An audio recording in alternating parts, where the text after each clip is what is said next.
Thank you, Jesus, that we can proceed this morning with your teaching that you deliver to us, that you come with your holy fire, a consuming fire to test our work. Saints, yesterday we started off with the fire, and the fire was a clear message that God Almighty wants to come with His fire to restore this vessel, to build the capacity that we can receive. So I want to proceed this morning with this teaching about the fire. And my opening statement here is to show you how the Lord is going to use His fire to come and to burn everything that we laid a foundation upon. And it comes from 1 Corinthians 3, where the Lord is saying, now if His work stands the test of the fire, He will be rewarded. It means the fire will come and it will burn everything, and we will see what comes then out of the fire. If His work is consumed by the fire, listen carefully, He will suffer great loss. This whole text is about the material we use to lay down the foundation in our ecclesia, in the churches. But He said, when that loss came, if this is not grace, I don't know what is grace. Yet He Himself will barely escape destruction like one being rescued out of the burning house. The Messiah is so graceful to us. He said, if you come to me and you stand before my judgment seat, whether I think it is on the Bema seat or in the white throne judgment seat, I don't know, but I'm sure it is in the Bema seat, the fire will come, test the works of your life. And if you did not use my refining fire for the silver and the gold, everything will be lost. But I will rescue you, says the Lord.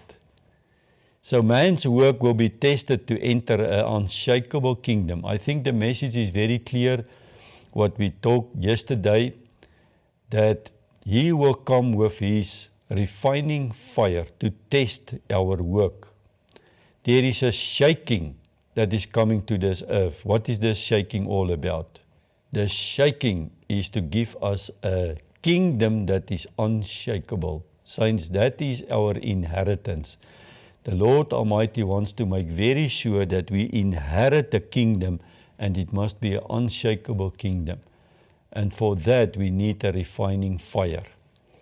Hebrews 12:26, on the earth was rocked at the sound of His voice from the mountain. He spoke here about Moses and the fire that came upon that Mount Sinai, you remember it. And now Paul is coming and he is saying, once and for all, I will not only shake the system of the world, but also the unseen powers in the heavenly realm.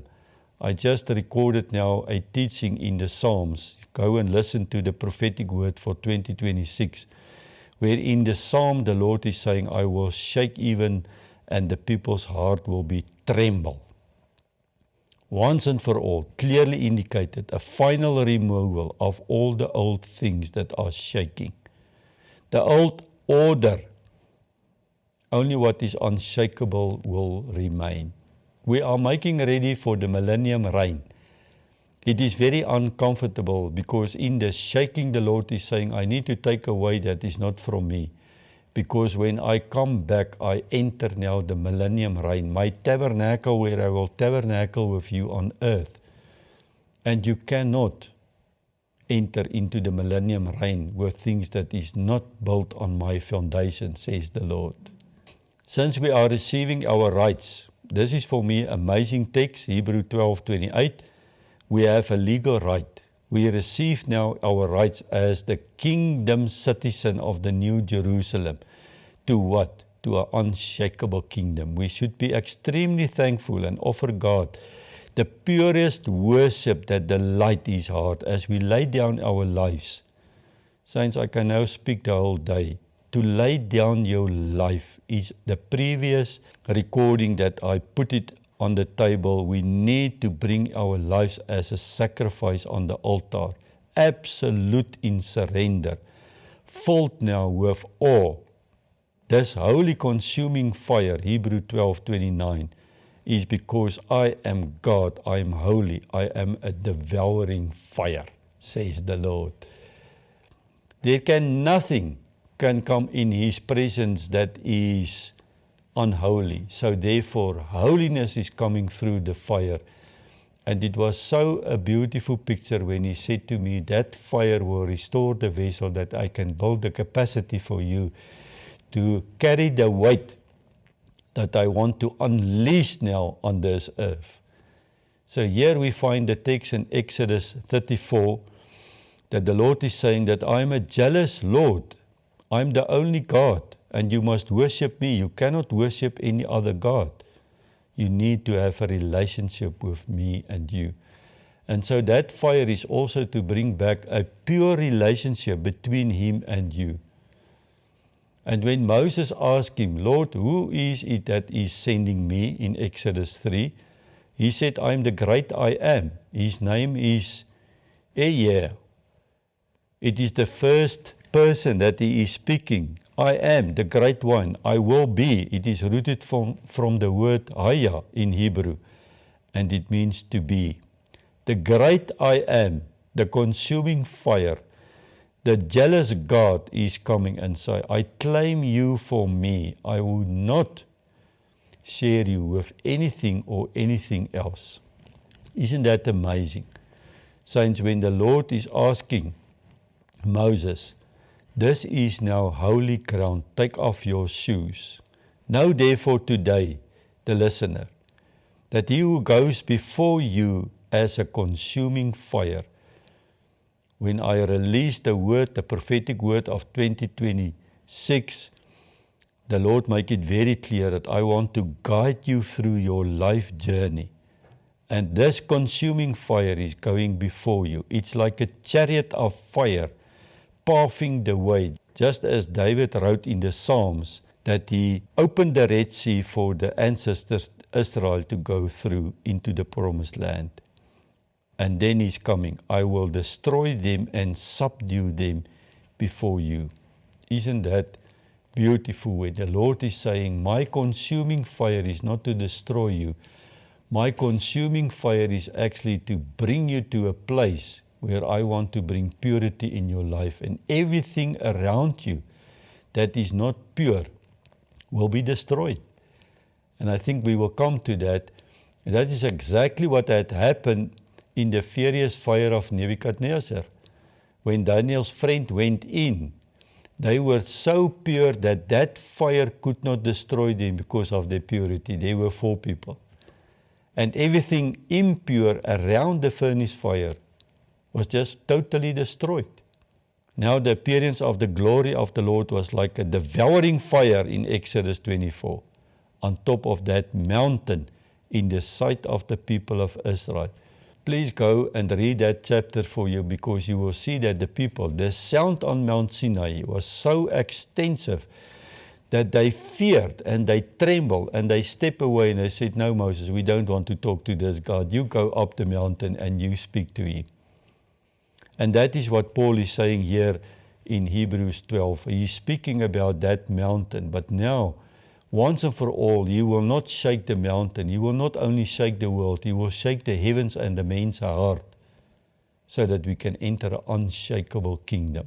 And that is why we talk about the leaking vessel. This vessel is leaking because of the iniquity of the memory, the corruptible seed of Hasatan within inside of us. And He wants to restore that vessel with a radiant light that is coming from the inside out. If we can only put our lives on the altar so that He can do it. And that is now exactly what David understood this when he wrote in the Psalm 5. Each and every sunrise you will hear my voice as I prepare my sacrifice of prayer to you. Every morning I lay out the pieces of my life on the altar, and I wait for your fire to fall upon my heart. This is a prophetic word that I just sent out now for 2026. If you do not go and you lay down the pieces of your life in stock taking, so that this fire can burn it out of our hearts, we will be stuck and you won't go into the inheritance of your promise. And so the Lord speak out of this Psalm 5 and at the Psalm 17 a prophetic word for this year. So He continues here in Psalm 17. For in the visitation of the night, when you give him permission in the night, he will visit you. Without you even doing anything, he will just come and visit you, inspecting your heart, and refine the soul with your fire, until nothing vile was found in me. I really hope that the listener capture what the Holy Ghost is telling us for this year. It is a refining fire that is coming to cleanse us, to purify us, to make us whole, to set us apart, to build the capacity to carry the weight now of His glory on earth to bring in the end time harvest. So David proceeds here in verse 15. As for me, because I'm innocent, I will see your face until I see for who you really are. Saints, you cannot capture victory if you don't know who He is. When you think He is the one who brings sickness and disease over you, you will be stuck, because wrong doctrine leads us now to a wrong belief system. I can also say when you believe incorrectly, it will lead you to a wrong doctrine. Then I will awaken with your form and be fully satisfied, fulfilled in the revelation of your glory inside of me. Some of the versions is saying, only then I will be satisfied with the announcement of your likeness inside of me. I want to repeat it again. So David is saying, I lay down the pieces of my life on the altar for the refining fire to come and to burn it in my heart. But your visitation during the night, even when I am sleeping, you show me the wrong things. You cleanse me, and then I wait until your likeness is breaking through in my heart. And I think really this is the point of the fire. The fire don't feel condemned. The fire is not there to destroy. The fire is there to refine. So the Lord spoke to me out of Judges 7, and He said, you need fire for the battle. And that fire is coming from Gideon. Gideon, you remember, the God Almighty called Gideon, and He said, Gideon, make ready for the battle. Listen here, the soldiers was armed with ram's horn shofars, clay pots, and burning torches hidden inside of the pots. So we need that fire. We need the clay pots, because that is a holy fire that will bring us into victory, that the Lord Almighty led Gideon also. And so likewise, we need this fire to stand in battle. It is God's battle, it's not our battle. Fully armed, ready to see how He will consume everything through His fire. We need a fire for the battle, and that fire will confuse the enemy's camp, and the Kadesh, the holy, sacred, Holy Ghost, will now come and bring victory for the set-apart ones. Likewise, we also have the fire at the burning bush of Moses. You remember when the Lord called Moses at the burning bush, He said, take off your shoes, it is holy ground. We need the holy fire, saints, to become now burning bushes on earth for His glory. These are the words of the Messiah. Just like I brought Moses to the burning bush, I want to bring you to the burning bush. I want now to transform you into a burning bush, to become that on this world, in this perverse world. Our light needs to shine now in this perverse world.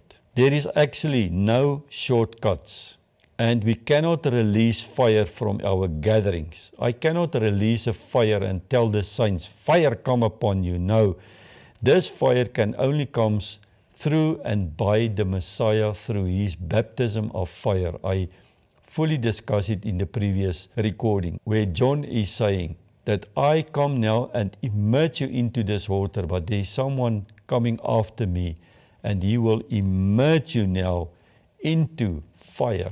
So this is the example of John the Baptist, who is saying, I immerse you now in this water, but He who is coming after me will immerse you with the Holy Ghost, and in the Holy Ghost, and with fire. Only Christ can bring the fire upon us, to cleanse us, to purify us, to make us whole and holy. We cannot stand in the gathering, and man cannot release fire, and that is the foreign fires. It's when you come through with your own works. On Mount Carmel, this is a very good example the Lord gave me. On Mount Carmel, Elijah was just standing and asking the Baal prophets, call your fire. And they try. Man tried to call fire, but nothing had happened. They even cut themselves. And then Elijah was mocking them. But Elijah was not calling fire. Can I just repeat it? Elijah, it says that Elijah only prayed to God. He took the water and he threw it on the altar. What was on the altar? The ox that he slaughtered, it was full of blood. Then he covered it with water. And where the water, listen, when water and the blood is on the altar, fire will come and destroy it. I want to say it again. Where there is water and blood, fire will answer it automatically. And so when the Lord revealed this to us, He led me to the scripture here in 1 John 5:6, the three witnesses. I'm not sure if you're aware of the scripture. Let me read it. Jesus Christ, who came by water and blood. You see, there's the water and the blood. Not by water alone, but by water and blood. John is writing here. And the Spirit is He that bears witness, because the Spirit is the truth. That Spirit is the Holy Ghost, saints, that fall on Pentecost, because where the blood and the water was on the cross, they waited 50 days for Pentecost, and the fire came, the Holy Ghost fire. Verse 7, so for there are three that bear witness in heaven, the Father, the Word, and the Holy Ghost, and these three are one. And all three of them bear witness now on the earth, the Spirit, the water, and the blood. And these three agree in one. This is a beautiful picture of what the Lord is saying here. My fire will come and bear witness, because when you cleanse yourself with the word, when you accept my blood, my fire will answer and it will purify you. You do not need man's fire. We need God's fire to purify us, sanctify us, make us whole. There is a fire of protection around of Zechariah 2:5, and I myself will be a wall of fire around it, declares the Lord, and I will be its glory within it. Fire also brings new life, and it exposes the principalities and snakes. Please listen to my prophetic word in 2026 that I just released, and I will reveal to you all these snakes that God Almighty revealed through the fire. When the fire came, He exposed the snakes. Python, Leviathan, Jezebel, octopus, every sea monster, monsters of destruction in your life. We need the fire that we will come into victory, saints.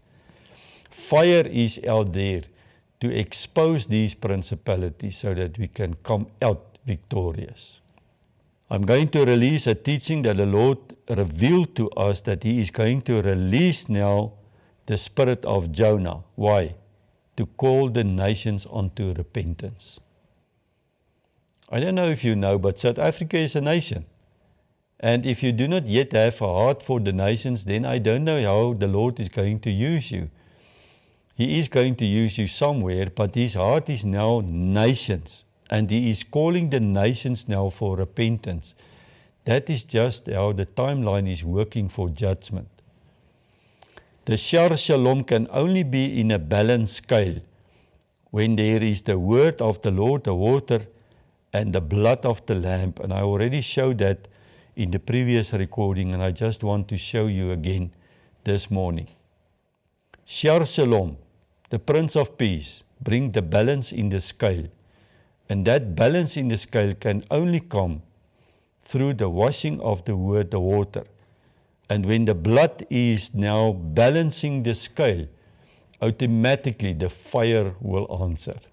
So the point here today is, let us put the pieces of our life on the altar, and let we submit to the process that this fire will purify us, sanctify us, make us whole and holy, so that we can now receive the capacity to carry the weight of His glory on earth. In the name of Jesus.